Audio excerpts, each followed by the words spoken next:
Okay. Once upon a time, I was sitting around with Joanne, and I forget what the topic of the conversation was. I think it was people treating each other poorly and stuff like that.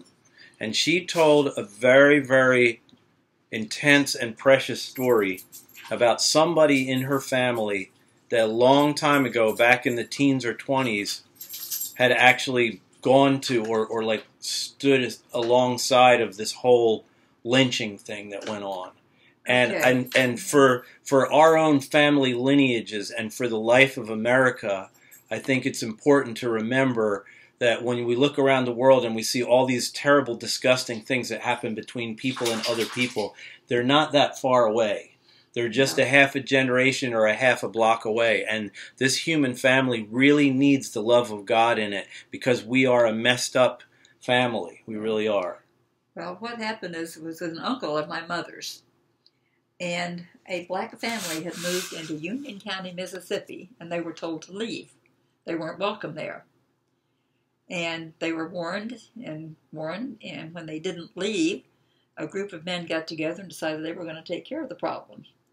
This uncle went with the group, although he wasn't really a part of the actual, quote, lynching of the guy, but he was there, kind of like Stephen holding, or Paul standing back holding the coats when they stoned Stephen, that sort of situation. But it stuck with him to the point that he said it haunted him the rest of his life. And he told that story to my mother, which made a real impression on her. And she, taught us growing up that you respect everyone. You treat everyone right. You don't ever, say somebody's bad because they're not like you or whatever. This was not my mother at all.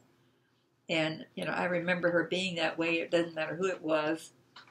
She treated them as another good human being.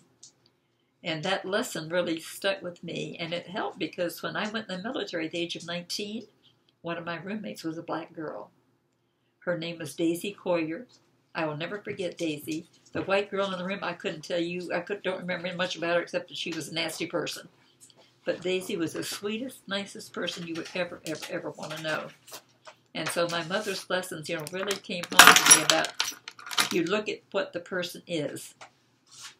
And if you're a good person, wonderful. If they're not a good person, stay away from them. And it doesn't matter the color of their skin or anything else. You treat everyone with respect. So, Okay. we're talking about, it was a long time ago. It had to have been in the early 1900s, actually. Yeah. Hadn't been that long since the Civil War. Right. And that particular area was an all-white area, and they wanted to keep it that way. Yeah. And now I go back there, and I see a lot of mixed couples walking around the stores and all kinds of stuff. So things have changed over a few generations. For the good. Yeah, for the good. For the good, yes. Yeah. We have a thing in my Sunday school class because I've got one lady who's very dark-skinned from Dominica. We've got some Hispanic in there, And then there's silly me sitting there with my vitiligo where I have no melanin at all in my skin. So we're talking about something like this. I thought, we can look around this room and see skin color makes no difference, I said, here's Christine over here, and then here's Luce here, and then I said, then here's me with nothing. But we're all inside, we're the same. God loves us all the same. That's right. So it's a wonderful, my mother was a wonderful person. I learned a lot of great things from her. My father, not so much. He was still living too much in the past. And in fact, when my children had birthday parties, I had to be careful to make some pictures that didn't have any children of color, or it would have upset him. Huh. So the difference there, they're both from the same generation, but just the difference there in how they saw some things. Yeah, well, part of my life lineage that is getting more and more intense for me as I live a few years is my parents were both kind of servants of all people. My mom sponsored 150 Southeast Asian refugees after the war, the Hmong and the Laotians and the Cambodians. She found out that for $30, you could get a person out of a scary refugee camp in Thailand and placed in America to try to start a little life.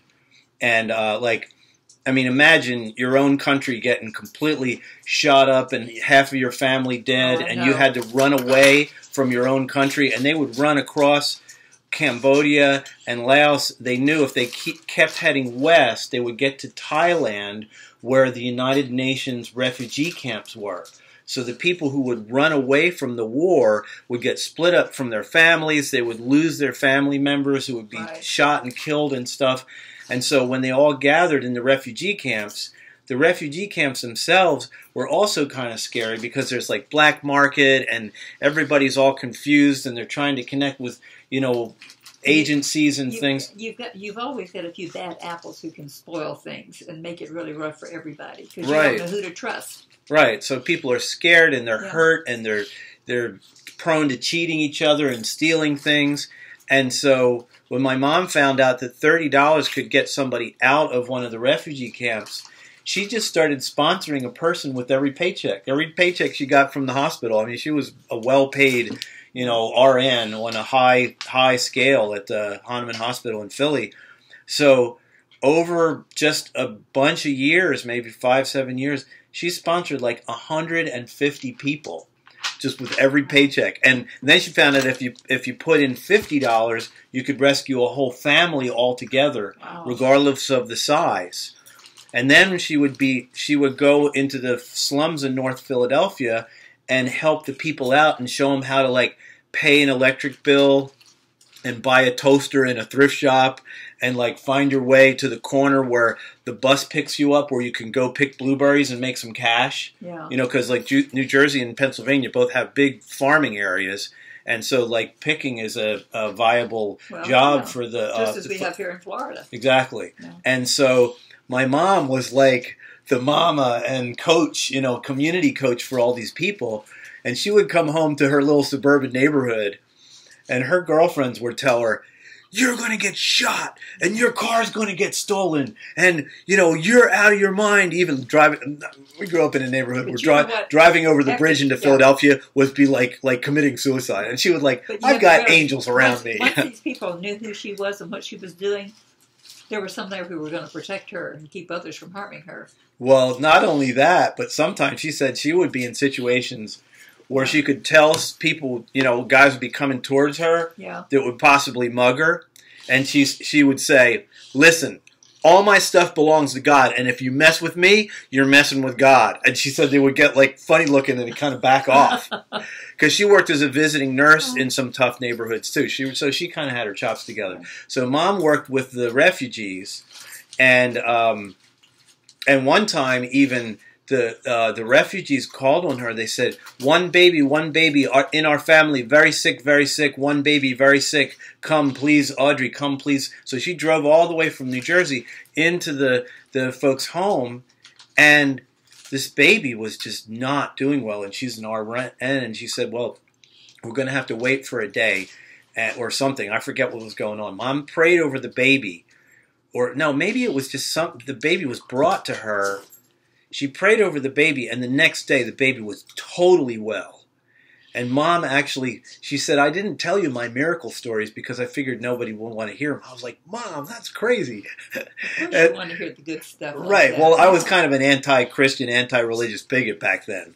So I didn't. God did a job on you, didn't he? Oh, yeah. I didn't go in for her Jesus stuff much. And then my father was school psychologist for Camden County.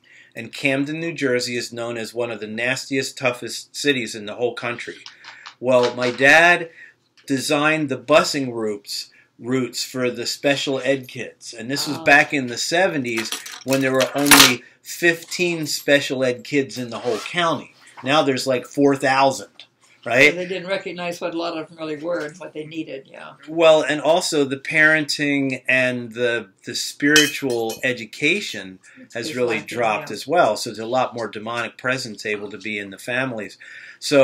But when my father passed away, all these people came up to me and said, "Your dad knew all the moms and all the kids on the streets of Camden, because he would ride those buses and step in the houses and say hi to the kids that used to be in kindergarten. And your dad was like a daddy to all of these kids that didn't have any dads at all." And I was like, I heard some of this stuff after my dad passed away. But see, that's one of the big things that children don't have now. So many of them don't have fathers in the home. Yeah. And that's sad. I mean, it's tragic, really, when you get ready. It's tragic that these children are growing, especially these young boys, growing up without a dad to be that role model for them.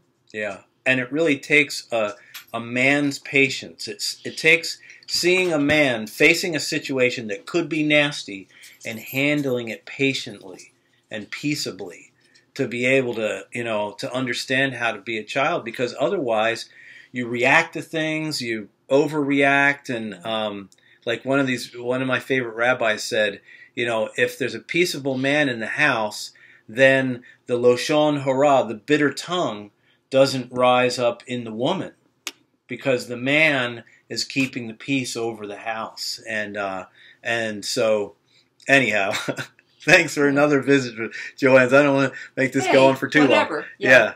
Yippee! Hi, family. This is family time. We don't get together as much. See ya.